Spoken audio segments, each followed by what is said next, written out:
ನುಗ್ಗೆಕಾಯಿ ಪೋಷಕಾಂಶಗಳ ಆಗರ ಅಂತಲೇ ಹೇಳ್ಬೋದು. ಸಮೃದ್ಧವಾದಂಥ ಪೋಷಕಾಂಶಗಳನ್ನ ಹೊಂದಿರೋ ನುಗ್ಗೆಕಾಯಿ ಬಗ್ಗೆ ಮಾತಾಡ್ತಾ ಅದರಿಂದ ಒಂದು ಸೈಡ್ ಡಿಶನ್ನು ಮಾಡೋಣ ಫ್ರೆಂಡ್ಸ್.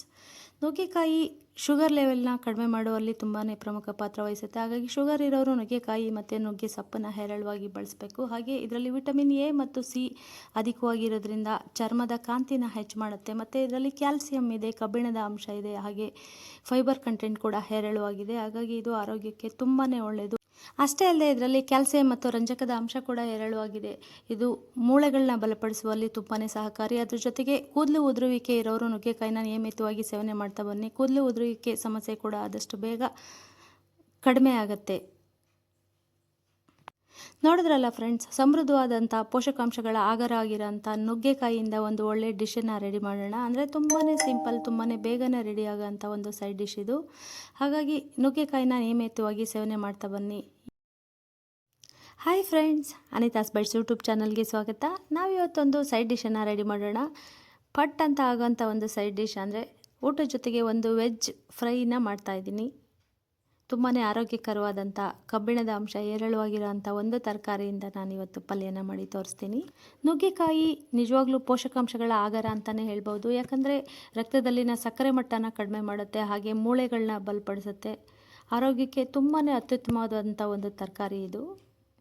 ಅಷ್ಟೇ ಅಲ್ಲದೆ ರೋಗ ನಿರೋಧಕ ಶಕ್ತಿನ ಹೆಚ್ಚು ಮಾಡುವಲ್ಲಿ ತುಂಬಾ ಸಹಕಾರಿ ಆಗಿದ್ರೆ ಪಲ್ಯನ ಮಾಡೋ ವಿಧಾನನ ನೋಡ್ಕೊಳ್ಳೋಣ. ನೋಡಿ, ಮೊದಲಿಗೆ ನಾನು ಒಂದಷ್ಟು ನುಗ್ಗೆಕಾಯಿನ ತೊಗೊಂಡಿದ್ದೀನಿ. ನಮ್ಮ ಮನೆಯಲ್ಲೇ ಬೆಳೆದಿರೋ ಅಂಥದ್ದು, ಅದಕ್ಕೆ ಹೇರಳವಾಗಿತ್ತು. ಪಲ್ಯನ ಮಾಡಿ ತೋರಿಸ್ತಾ ಇದ್ದೀನಿ. ನೋಡಿ, ಚೆನ್ನಾಗಿ 1 ರಿಂದ 1.5 ಇಂಚಷ್ಟು ಕಟ್ ಮಾಡಿಕೊಂಡು ನೀರಲ್ಲಿ 10 ನಿಮಿಷ ಬೇಯಿಸ್ಕೊಳ್ತಿದ್ದೀನಿ. ಅಷ್ಟರಲ್ಲಿ ಅದಕ್ಕೊಂದು ಉದುರಿಸ್ಕೊಳ್ಳಿಕ್ಕೆ ಒಂದು ಪೌಡರ್ನ ರೆಡಿ ಮಾಡ್ಕೊಳ್ಳೋಣ. ಈ ಪೌಡರಿಂದನೇ ಈ ಪಲ್ಯಕ್ಕೆ ಒಂದು ಒಳ್ಳೆ ಟೆಕ್ಸ್ಚರು ಬರುತ್ತೆ ಫ್ರೆಂಡ್ಸ್. ನಿಜವಾಗ್ಲೂ ಸೂಪರಾಗಿರುತ್ತೆ. ನೋಡಿ, ಒಂದು ಪ್ಯಾನಲ್ಲಿ ಎಣ್ಣೆನ ಹಾಕ್ಕೊಂಡಿದ್ದೀನಿ. ನೋಡಿ, 1 ಕಪ್ಪಷ್ಟು ಅಂದರೆ ಒಂದು 3 ಸ್ಪೂನಷ್ಟು ಧನಿಯಾ ಬೀಜ, ಒಂದು 20 ಬ್ಯಾಡಗಿ ಮೆಣಸಿನ್ಕಾಯಿ ಚೆನ್ನಾಗಿ ಲೋ ಫ್ಲೇಮಲ್ಲಿ ಫ್ರೈ ಮಾಡ್ಕೊಳ್ಬೇಕು. ಧನಿಯಾ ಯಾವಾಗಲೂ ಮೀಡಿಯಮ್ ಫ್ಲೇಮಲ್ಲಿ ಹುರ್ಕೊಂಡ್ರೆ ಒಂದು ಫ್ಲೇವರ್ ಬರುತ್ತೆ. ಸ್ವಲ್ಪ ಕಪ್ಪಗಾಗೋವರೆಗೂ ಹುರ್ಕೊಂಡ್ರೆ ಒಂದು ಫ್ಲೇವರ್ ಬರುತ್ತೆ. ನಾನು ಸ್ವಲ್ಪ ಕಪ್ಪಗಾಗೋವರೆಗೂ ಹುರ್ಕೊಳ್ತೀನಿ. ಇದೊಂಥರ ವೆಜ್ ಸುಕ್ಕ ಅಂತಲೇ ಹೇಳ್ಬೋದು. ತುಂಬಾ ಚೆನ್ನಾಗಿರುತ್ತೆ. ನೋಡಿ, ಒಂದು 3/4 ಸ್ಪೂನಷ್ಟು ಮೆಂತ್ಯ ಕೂಡ ಹಾಕ್ಕೊಳ್ತಿದ್ದೀನಿ. ಯಾಕಂದರೆ ನುಗ್ಗೆಕಾಯಿ ಸ್ವಲ್ಪ ಉಷ್ಣ ಪ್ರಕ್ರಿಯೆ ಜಾಸ್ತಿ, ಹಾಗಾಗಿ ತಂಪಾಗಲಿ ಅಂದ್ಬಿಟ್ಟು ನಾನು ಸ್ವಲ್ಪ ಮೆಂತ್ಯನ ಸೇರಿಸ್ಕೊಳ್ತಿದ್ದೀನಿ. ಹಾಗೆ ಒಂದು 3/4 ಸ್ಪೂನಷ್ಟು ಜೀರಿಗೆ, ಹಾಗೆ 3/4 ಸ್ಪೂನಷ್ಟು ಕಾಳುಮೆಣಸನ್ನು ಸೇರಿಸ್ಕೊಳ್ತೀನಿ.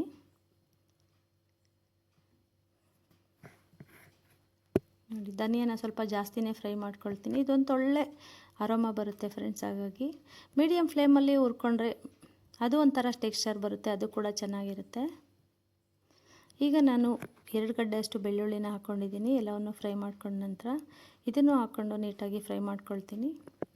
ಇದನ್ನು ಸ್ವಲ್ಪ ತಣ್ಣಗಾಗಿಸ್ಬಿಟ್ಟು ಪೌಡ್ರ್ ಮಾಡಿ ಇಟ್ಕೊಂಡ್ರೆ ಪಲ್ಯ ಮಾಡೋವಾಗೆಲ್ಲ ಉದುರಿಸ್ಕೊಳ್ಬೋದು. ನಾನು ಇನ್ಸ್ಟಂಟಾಗಿ ಅರ್ಜೆಂಟಾಗಿ ಮಾಡ್ತಾಯಿದ್ದೆ, ಸೊ ಹಾಗಾಗಿ ನಾನು ಸ್ವಲ್ಪ ನೀರು ಹಾಕಿಯೇ ರುಬ್ಕೊಳ್ತೀನಿ ಇದನ್ನು. ನೋಡಿ, ಎಲ್ಲ ಚೆನ್ನಾಗಿ ಫ್ರೈ ಆಗಿದ್ದಾವೆ. ಹಾಗೆ ಧನಿಯಾ ಬೀಜ ಮಾತ್ರ ಸ್ವಲ್ಪ ಜಾಸ್ತಿ ರೋಸ್ಟ್ ಮಾಡ್ಕೊಂಡಿದ್ದೀನಿ. ನನಗೆ ಇಷ್ಟ ಆಗುತ್ತೆ ಈ ಫ್ಲೇವರ್, ಅದಕ್ಕೋಸ್ಕರ.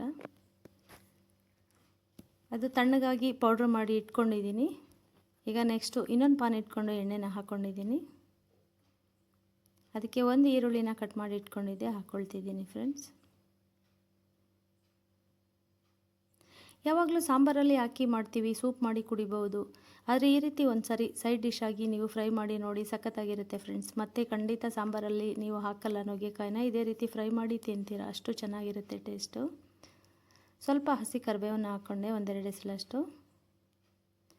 ಈರುಳ್ಳಿ ಚೆನ್ನಾಗಿ ಫ್ರೈ ಮಾಡ್ಕೊಳ್ತೀನಿ. ಈಗ ಬೇಯಿಸಿಟ್ಕೊಂಡಿರೋಂಥ ನುಗ್ಗೆಕಾಯಿನ ಇದರಲ್ಲಿ ಸೇರಿಸ್ಕೊಳ್ತೀನಿ.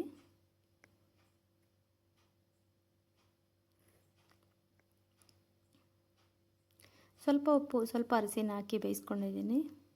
ಕರೆಕ್ಟಾಗಿ 10 ನಿಮಿಷ ಬೇಯಿಸ್ಕೊಂಡ್ರೆ ಸಾಕು. ಕರೆಕ್ಟ್ ಅದಕ್ಕೆ ನುಗ್ಗೆಕಾಯಿ ಬೆಂದಿರುತ್ತೆ. ತುಂಬ ಕಲಿಸ್ಬಾರ್ದು, ಅದು ಓಪನ್ ಆಗಿಬಿಡುತ್ತೆ, ಆಮೇಲೆ ಜಾಸ್ತಿ ಕಡ್ಡಿ ಬಿಟ್ಕೊಳ್ಳುತ್ತೆ. ಅದಕ್ಕೆ ಲೈಟಾಗಿ ಹುಷಾರಾಗಿ ತಿರುಗಿಸ್ಕೊಳ್ಬೇಕಾಗತ್ತೆ.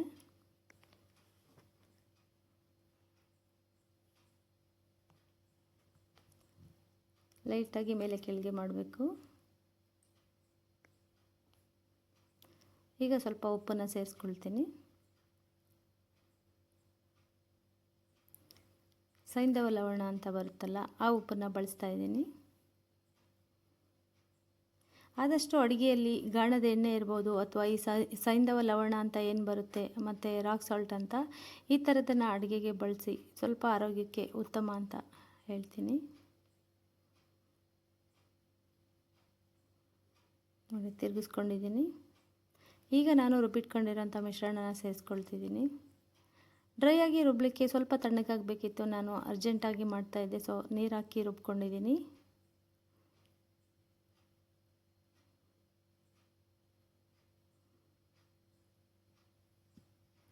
ಚೆನ್ನಾಗಿ ಮೇಲೆ ಕೆಳಗೆ ಮಾಡಬೇಕು ನಿಧಾನಕ್ಕೆ. ನುಗ್ಗೆಕಾಯಿ ಓಪನ್ ಆಗಬಾರ್ದು. ಓಪನ್ ಆದರೆ ಅಷ್ಟು ಚೆನ್ನಾಗಿರಲ್ಲ. ಓಪನ್ ಆಗ್ದಂಗೆ ಹುಷಾರಾಗಿ ಫ್ರೈ ಮಾಡ್ಕೊಳ್ಬೇಕು, ಇಲ್ಲ ಕಡಿಮೆ ಬೇಯಿಸ್ಕೊಳ್ಬೇಕಾಗುತ್ತೆ. ಇಲ್ಲಿ ಬೇಯಿಸೋಕ್ಕಾಗಲ್ಲ, ಅದಕ್ಕೋಸ್ಕರ ಕರೆಕ್ಟ್ ಅದಕ್ಕೆ ಬೇಯಿಸ್ಕೊಂಡು ಒಗ್ಗರಣೆಯಲ್ಲಿ ಮಸಾಲೆ ಮಿಕ್ಸ್ ಮಾಡ್ಕೊಳ್ಬೇಕು ಅಷ್ಟೇ. ನೋಡಿ ಎಷ್ಟು ಚೆನ್ನಾಗಿ ರೆಡಿಯಾಗಿದೆ. ತಿನ್ನಲಿಕ್ಕೆ ತುಂಬಾ ಸೂಪರಾಗಿರುತ್ತೆ ಫ್ರೆಂಡ್ಸ್. ಹಾಗೆ ಪ್ಲೇಟಲ್ಲಿ ಹಾಕೊಂಡು ತಿನ್ಬೋದು. ಅನ್ನ ಸಾಂಬಾರು ಜೊತೆಗೆ ಸೈಡ್ ಡಿಶ್ ಆಗಿ ಮಾಡ್ಕೊಳ್ಳೋದ್ರಿಂದ ತುಂಬಾ ಚೆನ್ನಾಗಿರುತ್ತೆ. ಪಲ್ಯ ರೆಡಿ ಆಯಿತು ನೋಡಿ, ಎಷ್ಟು ಬೇಗ ರೆಡಿ ಆಯಿತು ಇನ್ಸ್ಟಂಟಾಗಿ. ಈಗ ತಟ್ಟೆಗೆ ಸರ್ವ್ ಮಾಡ್ಕೊಳ್ತಿದ್ದೀನಿ. ಬಿಸಿ ಬಿಸಿ ಅನ್ನ, ಅದ್ರ ಜೊತೆಗೆ ಒಂದು ದಾಲ್ ಮಾಡಿದ್ದೀನಿ ಸೊಪ್ಪು ಹಾಕಿ, ಅದ್ರ ಜೊತೆಗೆ ನುಗ್ಗೆಕಾಯಿ ಫ್ರೈನ ಹಾಕ್ಕೊಳ್ತಿದ್ದೀನಿ.